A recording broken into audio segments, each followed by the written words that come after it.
Good morning, students. The second part of our chapter, the architectural in the medieval period. Here we start the Mughal time.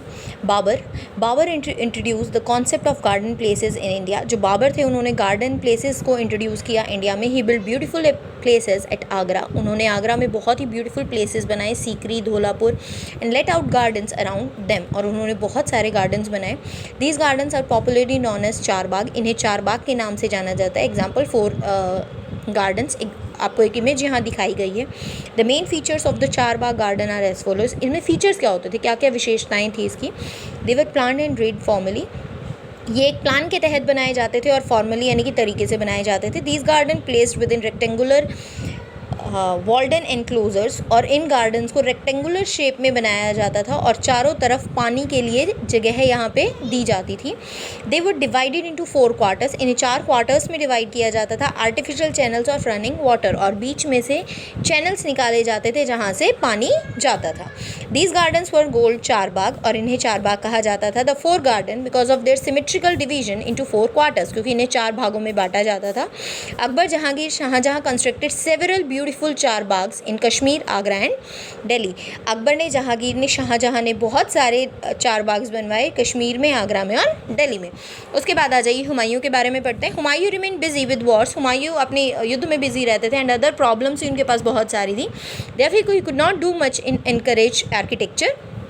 उन्होंने बहुत कुछ नहीं किया architecture को introduce करने के लिए. He built palace at Delhi named Din Panah. लेकिन उन्होंने एक पैलेस बनवाया था जिसका नाम था दिन पनाह, जो कि दिल्ली में है. शेरशाह के बारे में पढ़ते हैं. Purana Qila in Delhi and the mausoleum at Sasaram in Bihar are considered to be the architectural marvels of Shershah region. Shershah ने अपने में 2 जो बिहार में बनवाया और दिल्ली में बनवाए थे उनके नाम यहाँ पे आपको बता दिए गए हैं. आफ्टर दैट आ जाइए अकबर पर. The Mughal architectural style actually begin with Akbar. जो आर्किटेक्चरल स्टाइल था वो अगर हम मानते हैं तो मुग़ल एम्पायर में अकबर से ही स्टार्ट हुआ. The tomb of Humayun in Delhi.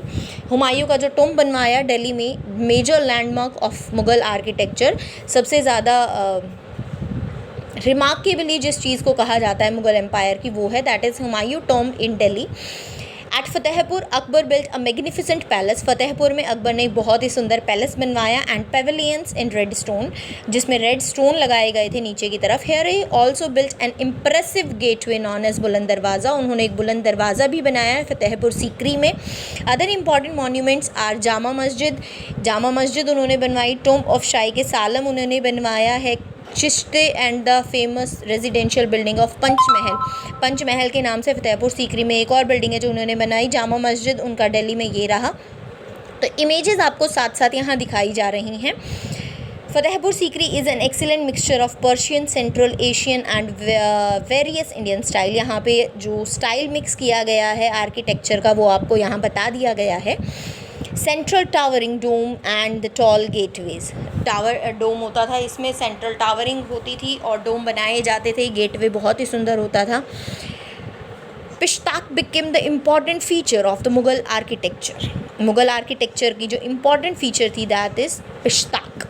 These features were seen visible in Humayun tomb. और ये सारे फीचर्स आपको हुमायूं के टॉम्ब में देखने को मिल जाते हैं. It was placed in the middle of a large well laid out garden. इन्हें बीच में रखा जाता था, चारों तरफ वेल लेड गार्डन होते थे. This tomb was built in the traditional known as 8 paradises. इन्हें 8 पैराडाइजेस के नाम से, मतलब ट्रेडिशनल अगर हम इन्हें जानते हैं तो 8 पैराडाइजेस के नाम से इन्हें जाना जाता था. और हश्त बिश्त के नाम से. This refers to a central hall surrounded by 8 rooms. ये किस लिए कहते थे, क्योंकि ये जो सेंटर का रूम था जहाँ पे हुमायूं की टॉम्ब थी उसे 8 रूम से सराउंड किया जाता था.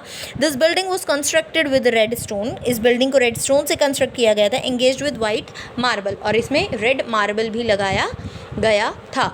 Jahangir was mainly interested in painting. Jahangir आपके पेंटिंग में ज़्यादा इंटरेस्ट रखते थे.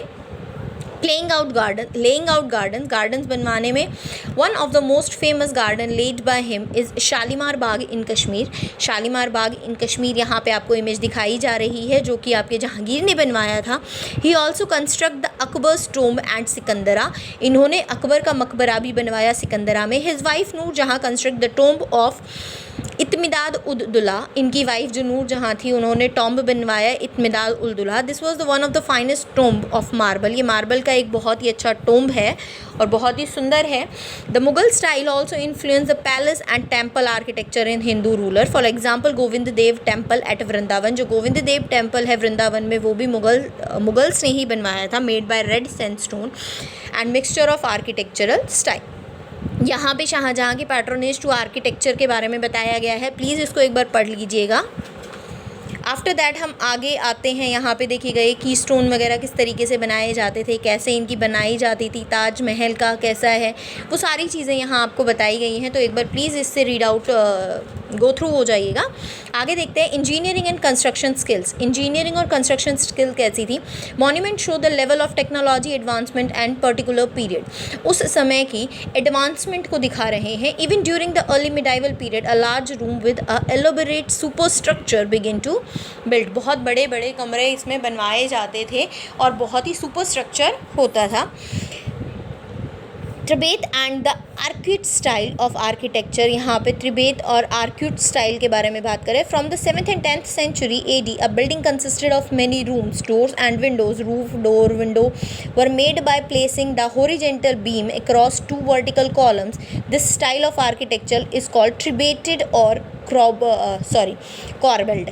अब यहाँ पे जो आपको बता रहे 7th से 10th सेंचुरी में जो बिल्डिंग बनाई गई, जिसमें बहुत सारे कमरे होते थे, दरवाजे होते थे, विंडोज़ होती थी, roof, door, windows were made by placing a horizontal beam across two vertical columns, तो उन्हें क्या कहा जाता था? ट्रिबेटेड और कॉर्बेल्ड, यानी कि आर्किटेक्चरल स्टाइल था।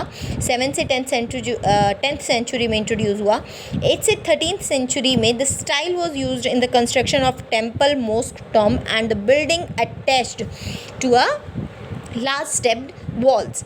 12th century AD onwards आगे the following two technologies and stylistic development came into existence। दो अलग अलग स्टाइल्स आपके सामने आए। फर्स्ट आर्केड, यानी कि curved style of architecture, use of limestone cement.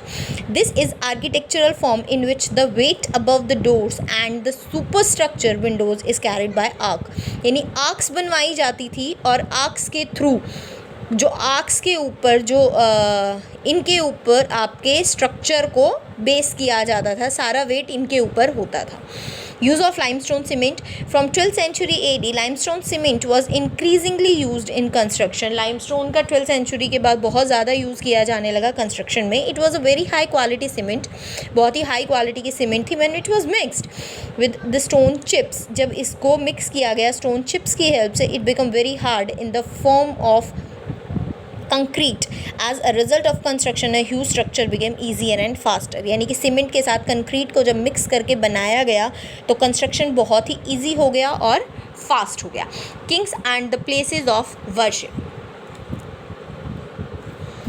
The king built temples and mosque, जो राजा थे वो टेम्पल्स बनवाते थे, मॉस्क बनवाते थे ब्यूटीफुली, बहुत सुंदर, because they showed their power, ताकि उनकी पावर दिखे, वेल्थ दिखे, डिवोशन दिखे। Generally the name of the king and the god were very similar, राजा के और उनके भगवान के लगभग नाम सिमिलर होते थे। जैसे कि राजा देव ने टेम्पल बनाया था Raja Rajeshwaram, right.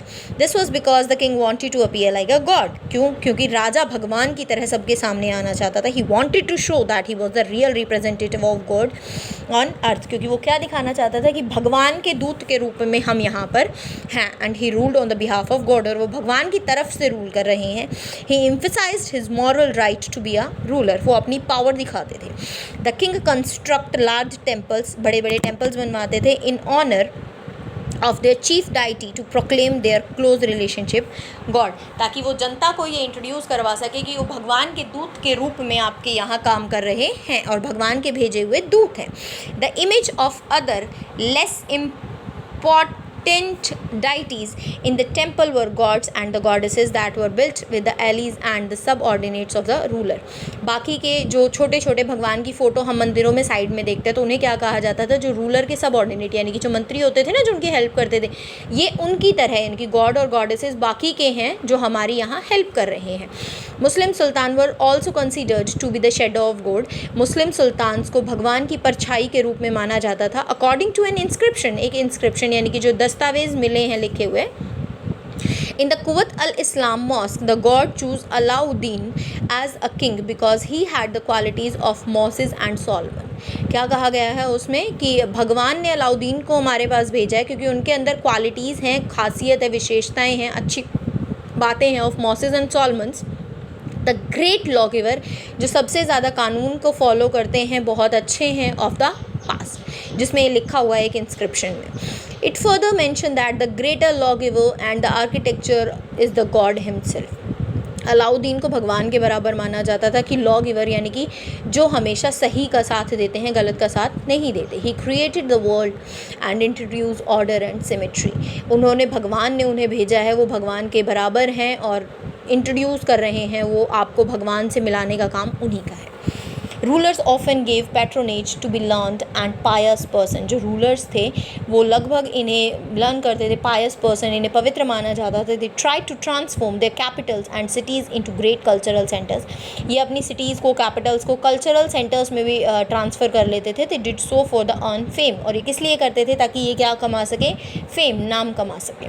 People believe that the rule of just king would bring plenty of rain and crop. अब लोग क्या बिलीव करते थे कि क्योंकि जो रूल कर रहा है, जो राजा है, वो भगवान के बराबर है, भगवान का भेजा हुआ दूत है, तो would bring plenty of rain and crop. तो ये हमारे लिए भगवान यानी बारिश करेगा और क्रॉप्स हमारी बहुत अच्छी हो जाएंगी. Making water available by constructing tank. हमें पानी दे रहा है क्योंकि टैंक बनवा रहे हैं. And reservoirs was highly praised. So rulers often constructed them as a part of temple, mosque और गुरुद्वारा. ठीक है. Example, sultan Shamsuddin Iltutmish earn great respect for constructing large reservoir, the Hauz i Sultan of the king reservoir. यानी कि जहाँ पे इधर उधर जाने वाले लोग आराम से रेस्ट कर सकते हैं, उनके लिए जो जगह बनवाई जाती है उसके बारे में बात करें कि अगर हमारे लिए पानी भगवान दे रहा है क्योंकि टैंक बनवाए जा रहे हैं, भाई उससे हमारी क्रॉप्स अच्छी हो रही है, तो ये सारी चीज़ें बनवा कौन रहा है? राजा बनवा रहे हैं. तो इसलिए राजा को भगवान के रूप में माना जाता था. और रिजर्वायर्स बनाए जाते थे इसलिए तो उन्हें हौज़े सुल्तान यानी कि भगवान के बराबर की उपाधि दे दी जाती थी. Destruction of temples. टेम्पल का डिस्ट्रक्शंस कैसे हुआ? Temples were generally destroyed for the following reasons. कुछ कारणों से हुआ, देखिएगा. Since temple demonstrated Kings power, क्योंकि ये राजा की पावर को, वेल्थ को, डिवोशन को दिखाते हैं. Invaders targeted these building. यानी कि जो आक्रमणकारी थे, जिन्होंने हमारे यहाँ आक्रमण किया, उन्होंने सबसे पहले इन्हीं बिल्डिंग्स पर अटैक किया. फॉर एग्जाम्पल, जो पांड्या किंग था उसने वल्लभा डिफीटेड द श्रीलंकन किंग सेना एंड ब्रॉट. मतलब राजा जितने भी थे उन्होंने आक्रमण करके सबसे पहले मंदिरों के ऊपर ही आक्रमण करे, क्योंकि मंदिरों के अंदर ही जो हमारे राजा महाराजा की सबसे ज़्यादा पावर उन्हीं में थी. हिम ऑल द वैल्यूएबल्स, वहाँ से सारे वैल्यूएबल गोल्डन स्टेचू, बुद्धा के और अदर गोल्डन इमेजेस वहाँ से चुरा ली जाती थी. The king also destroyed temples in revenge. राजा ने भी रिवेंज के तौर पर अपने टेम्पल्स को डिस्ट्रॉय किया. फॉर एग्जाम्पल दे रहे हैं, the next initially ruler Sena two invaded Madurai. Invade किया यानी कि आक्रमण किया मदुरई पे, the capital of the Pandyas, जो कि पांड्याज की कैपिटल थी. He made special efforts to find and restore the gold statue of Buddha. और वहाँ से उन्होंने भी बुद्धा के गोल्ड स्टैचू को रीस्टोर यानी कि दोबारा से अपना लिया. The king felt great honour in establishing prized statue seized from defeated ruler. राजा को बहुत ज़्यादा सम्मान मिलता था, ऑनर मिलता था कि भाई उन्होंने क्या किया है, सीज़ करी है वहाँ से जो स्टैचू लेके आए. फॉर एग्जाम्पल, जो चौल किंग थे Rajendra one built a Shiva temple. उन्होंने एक शिव टेम्पल बनवाया था इन इस कैपिटल, अपनी कैपिटल में. The temple consisted of a sun pedestal from the Chalukyas. और वहाँ पे एक जो मूर्ति रखी गई थी जो चालुक्याज के यहाँ से लाई गई थी. The image of Birwa and Bhairava and Bhairavi from the Kalingas, a Kali structure from the Pallavas.